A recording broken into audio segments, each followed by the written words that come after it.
Hello everyone and welcome back to Brotato. I am Duke Silver and today we're going to be checking out the Ghost Potato in this Danger 5 run. So the Ghost Potato is a pretty straightforward potato. Let's just do this quick rundown here. We get plus 10 damage with ethereal weapons, so you're highly incentivized to play ethereal weapons. Also, those are your only choices for starting weapons, as you can see. You get 30% dodge, which is good, and your dodge is capped at 90%. So yeah, starting with 30% dodge is very important. Basically, the cap is still the same because you start with that 30%. Because obviously the regular cap is 60%, but this negative 100 armor is why you need all that dodge. You need to be able to maneuver around the map without getting hit, and you need to try and hit that dodge cap basically as soon as possible, just to increase your survivability. It is still worth taking like HP just to make sure that you survive a hit that you don't dodge.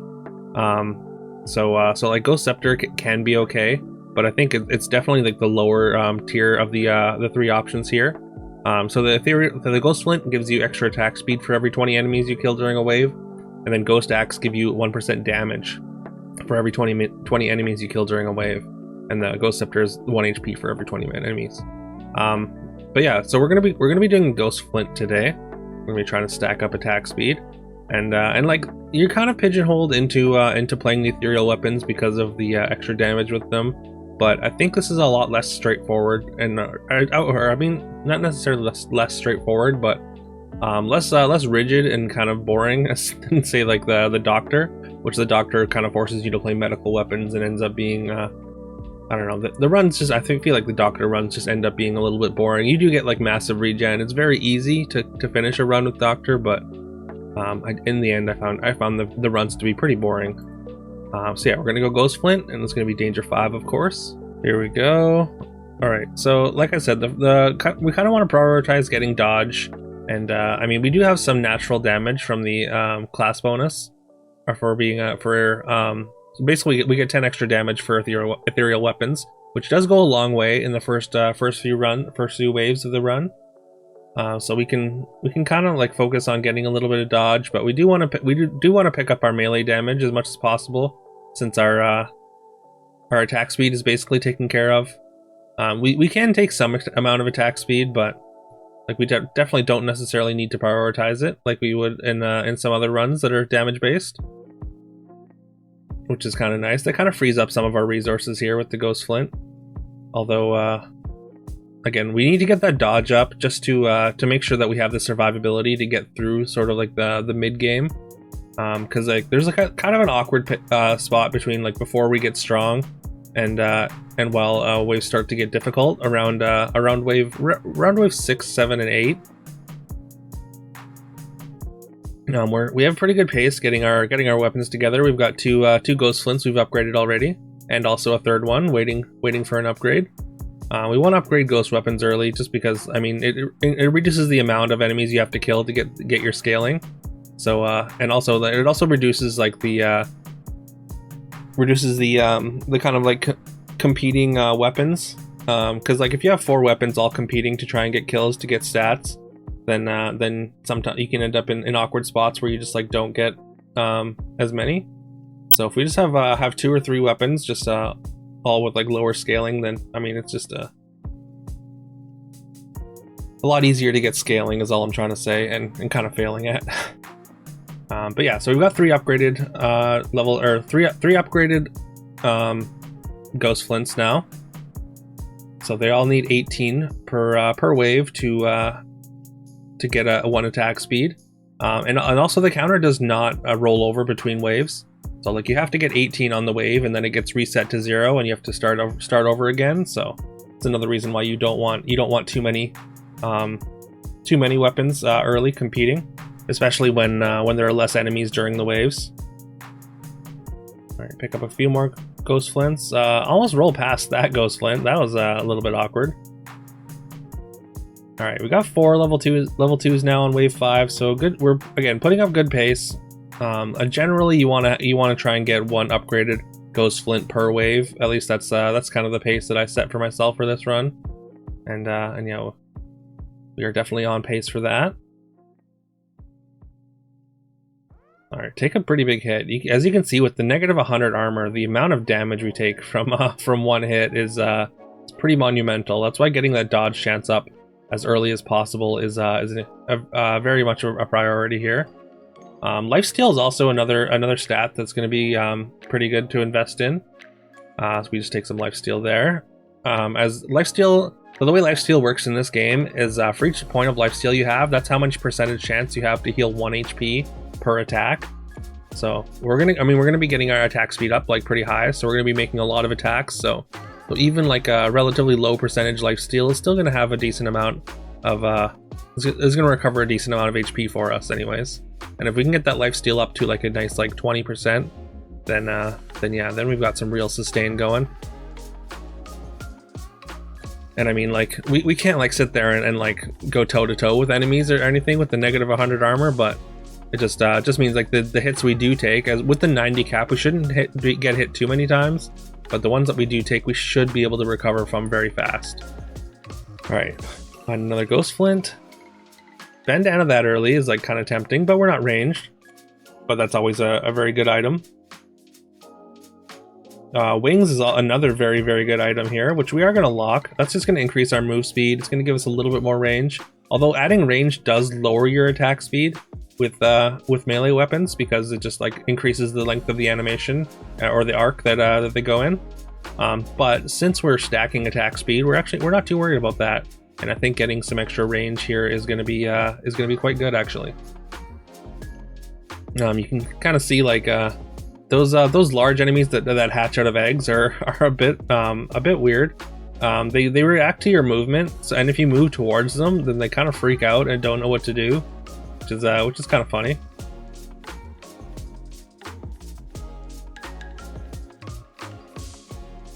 Just gonna recycle a couple things. We took a little bit of crit chance there, though. There's those wings, which I mean the move speed is also going to be very fantastic for us. I mean, just being able to zip around the map makes it a lot easier for us to dodge. There's another ghost flint, and there is a sad tomato, but I don't believe we locked it there. We do have our full suite of upgraded ghost flints now, which is fantastic. And yeah, you can see the amount of attacks we're making on these enemies as we get close to them. Like we're putting them down very, very quickly. So that's a good way to test your damage, see how fast you can take down these large enemies at this point. They're not getting deleted or anything, but like I said, it's a reasonable amount of damage. We almost get trapped in the corner there though, but we managed to break free. And we don't want to focus too much on taking down these large enemies. We want to hit the small enemies to try and get our scaling right. We're gonna take Ugly Tooth there. That's going to be fantastic. Just lowering enemy speed is just very, very powerful. We're going to take some melee damage. That's going to go a long way to improving our damage. Since we have such a high rate of attack, we want to get a decent base of melee damage, and then yeah, the flat damage will go a long way to increasing our damage overall. I suppose like percentage damage and melee damage, like we're gonna want to balance in this run. Generally, like with low base damage, you want to get flat damage, but I guess we don't necessarily have low base damage. Like melee weapons don't generally have that low base damage, so maybe percentage damage. Like we're gonna want a good healthy mix of the two, anyways, is what I'm trying to say. All right, this wave 9 is the ghost weapon wave. Like, I mean, it's like a pseudo horde wave. So we're getting so many scaling. As you can see, those little +1s. I'm not sure if you can see them popping up. Those are all stat gains, and you can see they're just popping up all over the place. We'll get some max HP and some more damage from our level up there. Level 2 ghost flint. So we got level 3 ghost flints now, which is again absolutely fantastic. Yeah, we're not bothering with luck because I mean we're just trying to find ghost flints, which are common weapons. All right, locking this little muscly dude is going to give us extra XP, but it's going to lower our range. But I mean the extra melee damage I think is good.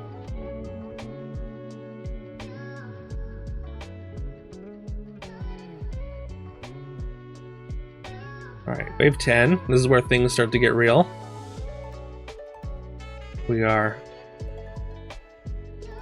doing 100 damage per crit now, which is okay. And like with the high rate of attack, like you can see all those yellow numbers popping up. That's like, we don't have a ton of crit chance, but the fact that that we're attacking so often means we're just gonna see more crits on average. So a little crit chance and little lifesteal really go a long way when you're stacking attack speed, which is why I really like the Ghost Flint. We get kind of hemmed in the corner there and take some damage, but we do manage to break free. We take another hit. Unfortunately, we have enough HP to tank that, as we desperately look for some health consumables. Yeah, we managed to just squeak out of there alive. Getting some extra melee damage there. We're going to take that little muscly dude. Another level 2 Ghost Flint, which is a fantastic pickup. There's another Wings, which would increase our speed and range, but we do end up rolling past it. Just because, like, I guess it's kind of a big investment, and we've already got like a decent amount of speed. So, although like I do like increasing speed, just for the potential of picking up a power generator. Also, this is a horde wave, so this is wave 11. Like generally wave 11, like again, it's another like damage test thing, damage test wave where you have to be able to take down these mummy enemies, and having the horde wave on top of that is a little bit concerning. But fortunately, we do have the stopping power to knock down the small enemies fast enough to kind of control the horde here. As you can see, we kind of get them all grouped up and then just lead them around in the corners, but we do get cut off by a mummy there and take a huge hit though. But we start to recover our health, and we survive the wave anyways. So next elite is at 14. We get our first level 4 Ghost Flint, which is very exciting. So every time you upgrade the Ghost Flint, the amount of enemies you need to get the next stat decreases by 2. So I'm pretty sure it's 12 per wave now. Or every 12 enemies that the level 4 Ghost Flint takes down, we're going to get a point of attack speed, which yeah, that adds up really quick. As you can see, like our rate of attack is just like has been steadily increasing, and we're just a flurry of jabs right now.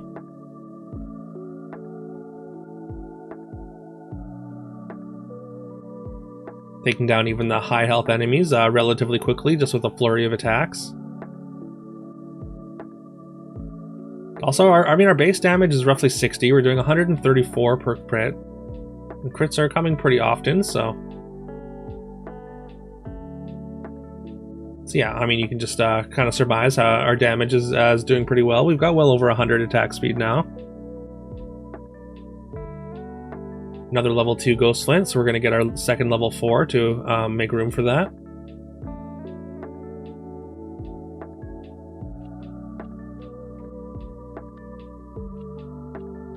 All right, wave 13. Wave 13 is just like a lot of these like sort of mid-size enemies. This the amount of damage that we're doing, we're definitely not too concerned with the base enemies. The tentacles, however, can be problematic, just because they have such high health pools, or such large health pools, I should say, and they kind of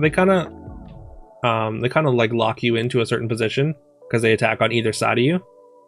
So like it's a little bit hard to kind of just slip past them. As you can see, we're kind of stuck in one spot there. We do take a hit, but fortunately, we have been steadily increasing our health, so we can actually take a hit without dying.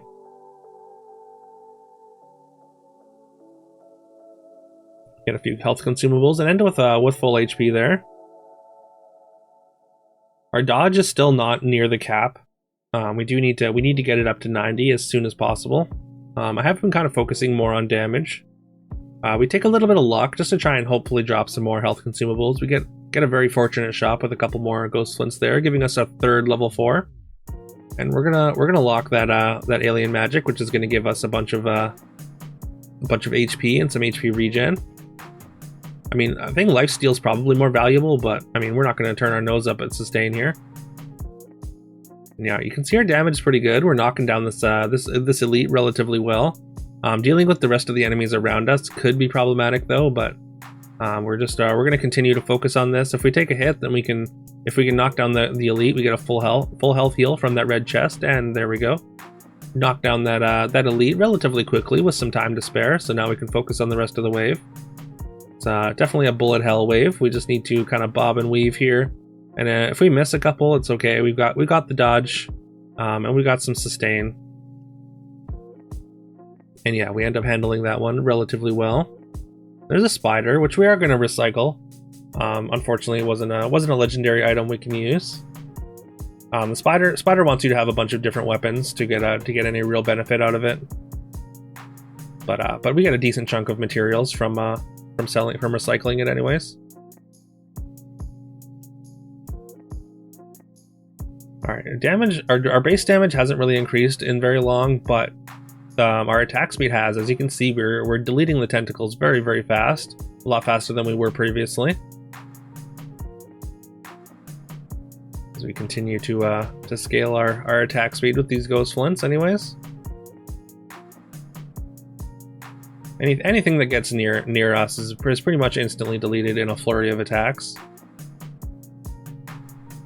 Okay, we get kind of trapped in the corner here, and things get very sketchy. We take 2 pretty big hits here.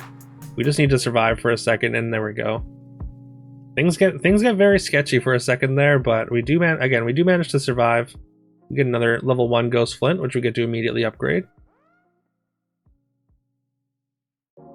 There's a level 3 Ghost Flint, which we are going to lock. I'm considering this Vigilante ring, but Wave 16 feels like it's a little bit too late.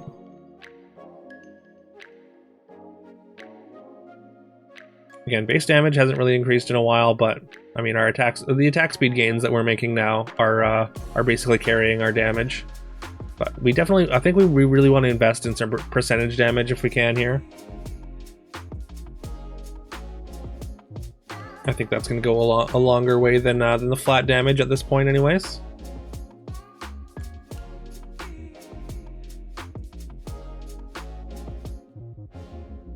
And yeah, we pretty much liquefy anything that comes close to us at this point.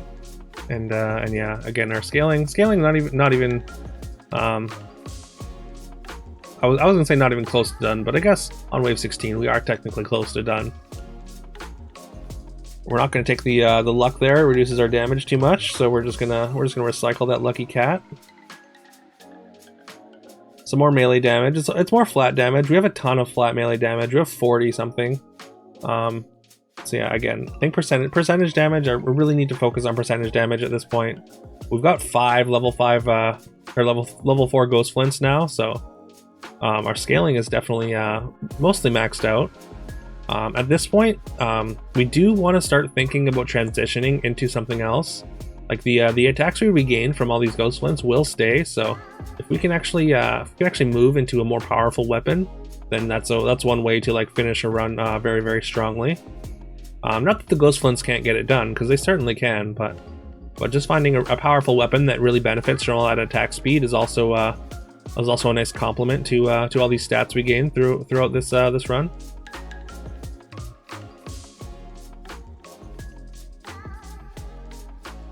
Things like we get kind of overwhelmed with enemies there, but fortunately we do manage to get out.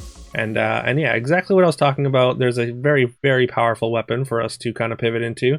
It is going to take a couple turns of saving to get this obliterator. So yeah, we're just gonna lock it for a couple turns and hopefully at least have it for wave 20. Hopefully that'll help us take down the bosses. Wave 18 with these charging ground enemies is a bit tough. Just because like they can kind of charge out of nowhere. It's very easy for them to hit you. And yeah, you can see every hit of course is just massive. So it's a bit terrifying having an elite on this wave as well, especially when we're so fragile, and just like at any time you can kind of get unlucky and not dodge a couple hits in a row and just die. We do take a hit, but we manage to recover and get out of the way there. And yeah, we don't manage to take down that elite, unfortunately, just because like we don't have the ability to stay up close to the elite. We take a couple rolls, we don't find anything, so We just keep saving up for this obliterator. But yeah, we weren't able to focus down that elite, unfortunately, the same way we were the first one, just because like those charging enemies they pose way too much of a threat for us to stand still and focus it down.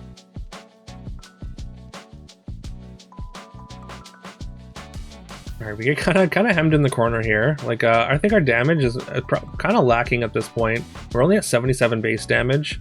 I mean, of course, we're doing a decent amount of crit, and we've got some pretty good attack speed. We should be approaching 300 at this point. But yeah, just like the nature of the ghost flint. So like the short range like makes them not the best at clearing waves. They're very good at farming, but all right. So we're gonna get rid of our 6th ghost flint, and we're gonna add obliterator to our weapon suite here.